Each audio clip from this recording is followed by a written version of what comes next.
Okay, let's look at some simple quadratic solutions here. Even though this problem right here doesn't have any p terms, it only has p squared. It looks pretty simple, but you should be able to solve this pretty simply. When I have a simple equation like this, obviously I can divide both sides by 3. So if I divide by 3, this becomes a 1 over here, and this becomes simply p squared.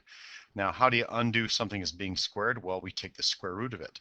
Now, here's an important piece of math that I don't know that everyone knows at this level, but when I take the square root of something, I have to include both the positive and the negative square root. And what I mean by this is, I know the square root of p squared is p, but I have to watch out because I can take the plus or the minus root. Square root of 1, of course, is 1, but both a 1 and a negative 1 work in this situation. My actual solution set is 1 and negative 1. So if a problem asks you to take the square root of 9, usually that means that they're looking for the positive square root of 9, which is 3.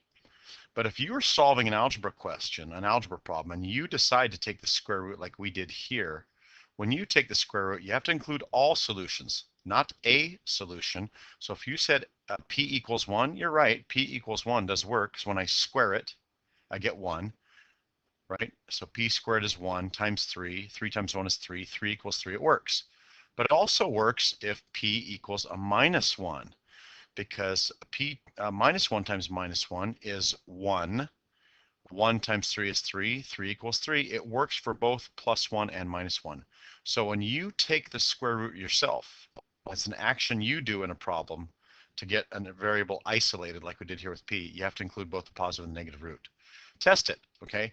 Both 1 and minus 1 work. So they're both solutions. And I typically write my solutions this way. Don't forget the minus 1.